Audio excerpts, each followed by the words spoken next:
Today, we're going to talk about Schwintek slide systems. I'm going to give you 5 tips on how to inspect them and how to properly care for them.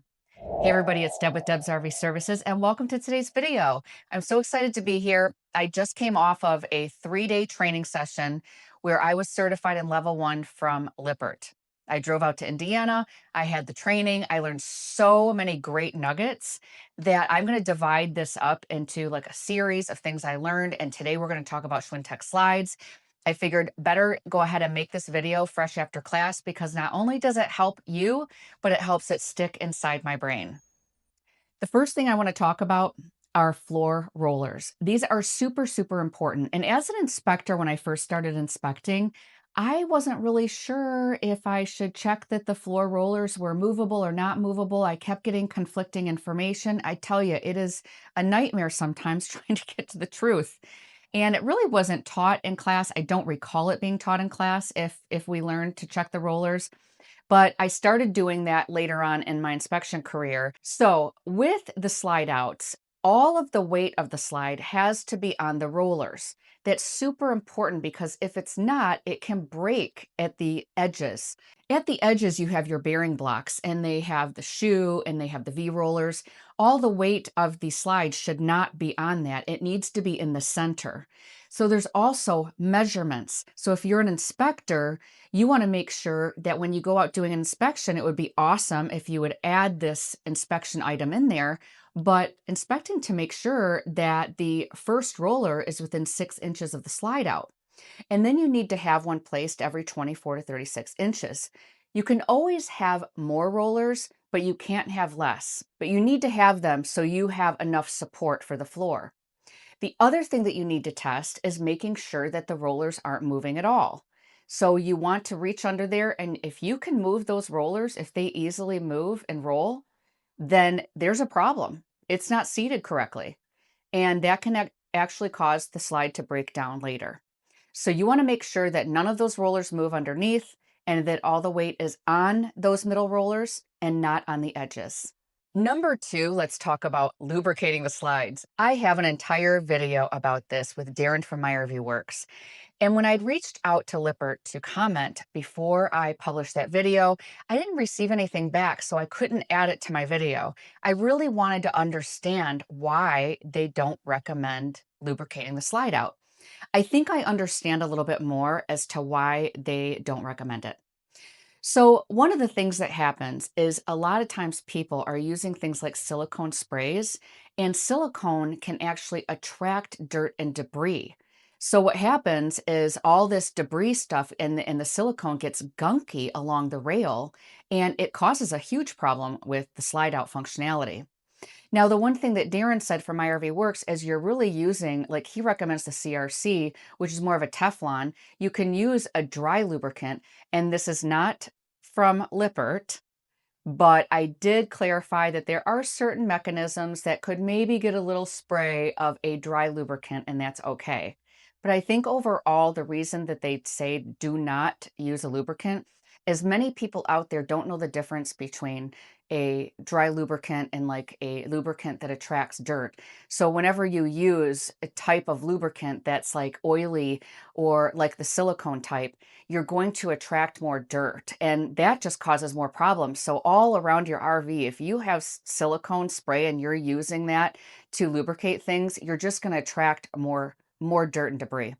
So using a dry lube is what is recommended around all your systems of your RV. And within that slide, if it is starting to get where it's older and maybe you want to add a little bit of lubricant, please make sure that it's a dry lubricant. And then you will save yourself from a headache. Fun little fact I was told from somebody that was in my class is their dealership, and I'm not going to name it, their dealership recommends that all of the techs use silicone lubricant on all the slides before they sell it. So that tells me that I don't know why they do that. My guess is that they're trying to get it prepared for a sale. They want to make sure that everything moves correctly. So when they demonstrate it or it gets inspected, that the slides move in and out good. The problem is that silicone is no good for the slide, and later it's going to attract that dirt and debris, and then you're going to have problems with it down the road. So I would definitely check to see if the dealership that sold you your RV is spraying silicone along that Schwintek rack before they sell it to you, and then have that cleaned off and use a dry lubricant if you need to. But what is actually recommended by Lippert is just cleaning it with water. So you just want to wipe that stuff down and get the dirt and debris. The biggest problem with slide out systems and mostly everything else is the attraction of all of the elements and dirt and bees and mud daubers and all those things. It's always about obstruction.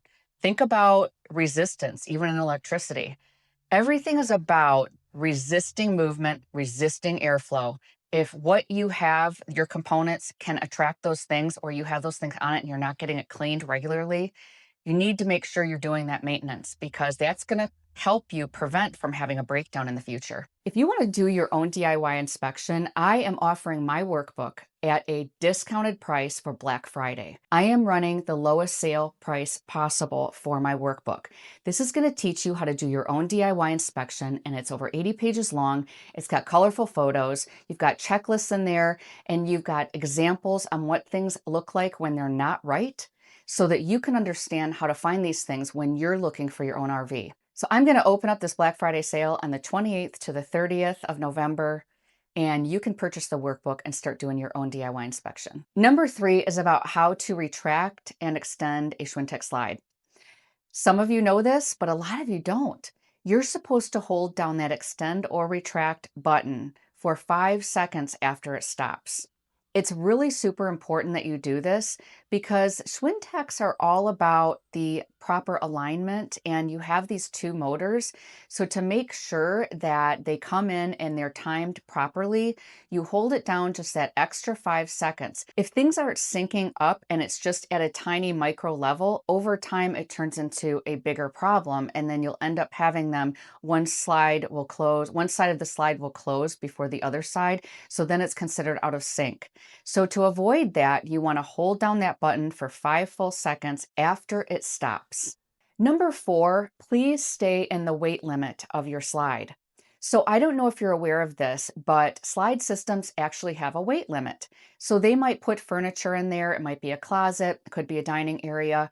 But what people do is they might remove some of the stuff and they want to create, let's say, an office. And so they weigh it down, or they store stuff on that slide, and then there's all this extra weight there. And over time, the slide starts to break down because it's not meant to hold that weight. So what you can do is check with your manufacturer and you can find out the weight limit of your slide. That way you can avoid having potential problems in the future. Number 5, I want to talk about the sealant around a Schwintek slide system. I notice on my inspections that I have a lot of water intrusion with Schwintek slides. I will see rotted out floors because water gets in through that gear system and in through the screws. Water can get in so easily that that area will oftentimes have gaps or the screws coming out a little bit. So water got down in there and it just gets down into the floor and it rots it. So what you can do right out of the gate, if you're getting a brand new RV, and a lot of times when I'm doing inspections, I will see brand new RVs that don't have any kind of bead of sealant going across the top of the rack. I recommend, as a preventative measure, and I even asked Lippert this, and they said absolutely, for prevention, add extra sealant along the top of that gear rack. That way, you have a double protection to deter water away from getting down and in there and eventually rotting out that slide.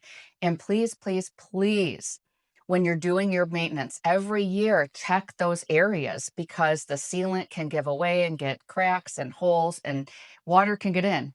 So to prevent that water from getting in there, please make sure that you're keeping up with that maintenance. Don't just do it the one time. You want to check that every year with your annual maintenance and make sure that your sealant is still covering the area. And if it's not, you want to have that done by a tech or you can do it yourself. All of these tips are really good for helping your Schwintek slide system last a much longer time. And let me tell you, I really enjoyed the class. I got a lot out of it. I learned so much, and just even in the slide systems themselves, I got things explained to me in a way that helped me understand it better. And it's like you hear so many things out there in the internet and on YouTube land, and you're like, what do I And it's impossible. Even for me, as a person that has gone through tech training and gone through inspector school, I've been doing this for years and I'm still asking questions. Is this supposed to be like this or not? I want to know too. And I want to know so that I can be the best inspector and I can share it with you. I hope you enjoyed today's video. Thank you for being here. Have a wonderful week, and I'll see you next Sunday.